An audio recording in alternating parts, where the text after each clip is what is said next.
जय श्री हरि। ओम श्री परमात्मने नमः। आज आप सुन रहे हैं गरुड़ पुराण का तीसरा अध्याय। गरुड़ जी ने कहा, हे केशव, यम मार्ग की यात्रा पूरी करके यम के भवन में जाकर पापी किस प्रकार की यातना को भोगता है, वह मुझे बतलाइए। तब श्री भगवान गरुड़ जी से बोले, हे विंता के पुत्र गरुड़, मैं नरक यातना को आदि से अंत तक तुमसे कहूंगा। सुनो, मेरे द्वारा नरक का वर्णन किए जाने पर उससे सुनने मात्र से ही तुम कांप उठोगे। हे कश्यप नंदन, बहुपीतिपुर के आगे 44 योजन में फैला हुआ धर्मराज का विशाल पुर है। हाहाकार से परिपूर्ण उस पुर को देखकर पापी प्राणी जोर जोर से क्रंदन करने लगता है। उसके क्रंदन को सुनकर यमपुर में विचरण करने वाले यम के गण प्रतिहार के पास जाकर, प्रतिहार द्वारपाल को कहा जाता है, यम के गण प्रतिहार के पास जाकर उस पापी के विषय में उसे बताते हैं। धर्मराज के द्वार पर सर्वदा धर्मध्वज नामक प्रतिहार स्थित रहता है। वह प्रतिहार अर्थात द्वारपाल जाकर चित्रगुप्त जी से उस पापी प्राणी के शुभ और अशुभ कर्म को बताता है। उसके बाद चित्रगुप्त भी उसके विषय में धर्मराज से निवेदन करते हैं। हे ताक्षर्य, जो नास्तिक और महापापी प्राणी हैं, उन सभी के विषय में धर्मराज यथार्थ रूप से भली भांति जानते हैं। तो भी वे चित्रगुप्त से उन प्राणियों के पाप के विषय में पूछते हैं और सर्वज्ञ चित्रगुप्त भी श्रवणों से पूछते हैं। श्रवण ब्रह्मा जी के पुत्र हैं। वे सर्वज्ञ, पृथ्वी और पाताल में विचरण करने वाले तथा दूर से ही सुन और जान लेने वाले हैं। उनके नेत्र सुदूर के दृश्यों को भी देख लेने वाले हैं। श्रवणी नाम की उनकी पृथक पृथक पत्नियां भी उसी प्रकार के स्वरूप वाली हैं, अर्थात श्रवणों के समान ही हैं। वे स्त्रियों की सभी प्रकार की चेष्टाओं को तत्वतः जानती हैं। मनुष्य छिपकर अथवा प्रत्यक्ष रूप से जो कुछ भी करता है अथवा कहता है, वह सब श्रवण एवं श्रवणियां चित्रगुप्त से बताते हैं। वे श्रवण और श्रवणियां धर्मराज के गुप्तचर हैं, जो मनुष्य के मानसिक, वाचिक और कायिक सभी प्रकार के शुभ और अशुभ कर्मों को ठीक ठीक से जानते हैं। मनुष्य और देवताओं के अधिकारी वे श्रवण और श्रवणियां सत्यवादी हैं। उनके पास ऐसी शक्ति है जिसके बल पर वे मनुष्यकृत कर्मों को बतलाते हैं। व्रत, दान और सत्य वचन से जो मनुष्य उन्हें प्रसन्न करता है, उसके प्रति वे सौम्य तथा स्वर्ग और मोक्ष को प्रदान करने वाले हो जाते हैं। वे सत्यवादी श्रवण पापियों के पाप कर्मों को जानकर धर्मराज के सम्मुख यथावत कह देने के कारण पापियों के लिए दुखदायी हो जाते हैं। सूर्य, चंद्रमा, वायु, अग्नि, आकाश, भूमि, जल, हृदय, यम, दिन रात, दोनों संध्याएं और धर्म, ये मनुष्य के वृतांत को जानते हैं। धर्मराज चित्रगुप्त श्रवण और सूर्य आदि मनुष्य के शरीर में स्थित सभी पाप और पुण्यों को पूर्णतः देखते हैं। इस प्रकार पापियों के पाप के विषय में सुनिश्चित जानकारी प्राप्त करके यम उनको बुलाकर अपना अत्यंत भयंकर रूप उनको दिखाते हैं। वे पापी यम के ऐसे भयंकर रूप को देखते हैं, जो कि हाथ में दंड लिए हुए, बहुत बड़ी काया वाले, भैंस के ऊपर स्थित, प्रलयकालीन मेघ के समान आवाज वाले, काजल के पर्वत के समान बिजली की प्रभा वाले, आयुधों के कारण भयंकर, 32 भुजाओं वाले, 3 योजन के लंबे चौड़े विस्तार वाले, बावली के समान गोल नेत्र वाले, बड़ी बड़ी दाढ़ों के कारण भयंकर मुख वाले, लाल लाल आंखों वाले और लंबी नाक वाले हैं। मृत्यु और ज्वर आदि संयुक्त होने के कारण चित्रगुप्त भी भयावह हैं। यम के समान भयानक सभी दूत उनके समीप पापियों को डराने के लिए गरजते रहते हैं। उन चित्रगुप्त को देखकर भयभीत होकर पापी हाहाकार करने लगता है। दान न करने वाला वह पाप आत्मा कांपता है और बार बार विलाप करता है। तब चित्रगुप्त यम की आज्ञा से क्रंदन करते हुए और अपने पाप कर्मों के विषय में सोचते हुए उन सभी प्राणियों से इस प्रकार कहते हैं। चित्रगुप्त उनसे कहते हैं, अरे पापियों, अरे दुराचारियों, अहंकार से दूषितों, तुम अविवेकियों ने क्यों पाप कमाया है? काम से, क्रोध से तथा पापियों की संगति से जो पाप तुमने किया है, वह दुख देने वाला है। फिर हे मूर्ख जनों, तुमने वह पाप कर्म क्यों किया? पूर्व जन्म में तुम लोगों ने जिस प्रकार अत्यंत हर्षपूर्वक पाप कर्मों को किया है, उसी प्रकार यातना भी भोगनी चाहिए। इस समय यातना भोगने से तुम क्यों प्राणमुख हो रहे हो? तुम लोगों ने जो बहुत से पाप किए हैं, वे पाप ही तुम्हारे दुख के कारण हैं। इसमें हम लोग कारण नहीं हैं। मूर्ख हो या पंडित, दरिद्र हो या धनवान, और सबल हो या फिर निर्बल, यमराज सभी से समान व्यवहार करने वाले कहे गए हैं। चित्रगुप्त के इस प्रकार के वचनों को सुनकर वे पापी अपने कर्मों के विषय में सोचते हुए निश्चेष्ट होकर चुपचाप बैठ जाते हैं। धर्मराज भी चोर की भांति निश्चल बैठे हुए उन पापियों को देखकर उनके पापों का मार्जन करने के लिए यथोचित दंड देने की आज्ञा करते हैं। इसके बाद वे निर्दयी दूत उनको पीटते हुए उनसे कहते हैं कि हे पापी, महान घोर और अत्यंत भयानक नरकों में चलो। यम के आज्ञाकारी प्रचंड और चंडक आदि नाम वाले दूत एक पास से उन्हें बांधकर नरक की ओर लेकर जाते हैं।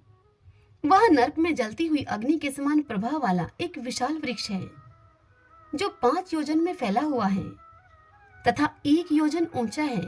उस वृक्ष में नीचे मुख करके उसे सांकलों से बांधकर वे दूत उसको पीटते हैं। वहां जलते हुए वे रोते हैं, पर वहां उनका कोई रक्षक नहीं होता। उसी शामली वृक्ष में भूख और प्यास से पीड़ित तथा यमदूतों के द्वारा पीटे जाते हुए अनेक पापी लटकते रहते हैं।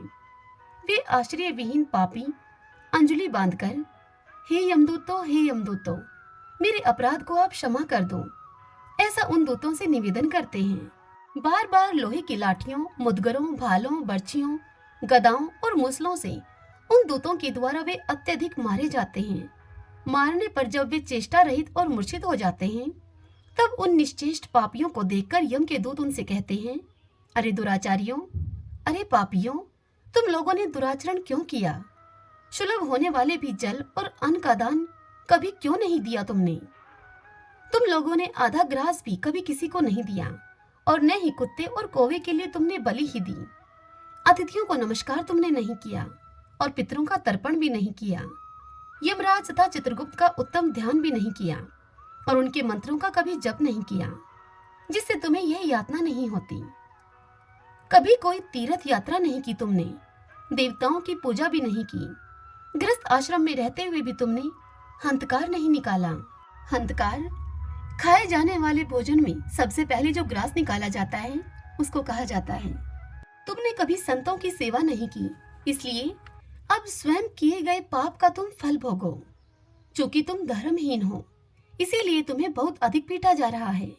भगवान हरि ही ईश्वर हैं, वे ही अपराधों को क्षमा करने में समर्थ हैं। हम तो उनकी आज्ञा से अपराधियों को दंड देने वाले हैं। ऐसा कहकर वे दूत निर्दयता पूर्वक उन्हें पीटते हैं और उनसे पीटे जाने के कारण ही वे जलते हुए अंगार के समान नीचे गिर जाते हैं। गिरने से उस शामली वृक्ष के पत्तों से उनका शरीर कट जाता है। नीचे गिरे हुए उन प्राणियों को कुत्ते खाते हैं और वे रोते हैं। रोते हुए उन पापियों के मुख में यमदूत धूल भर देते हैं और कुछ पापियों को विविध पाशों से बांधकर मुदगरों से पीटते हैं।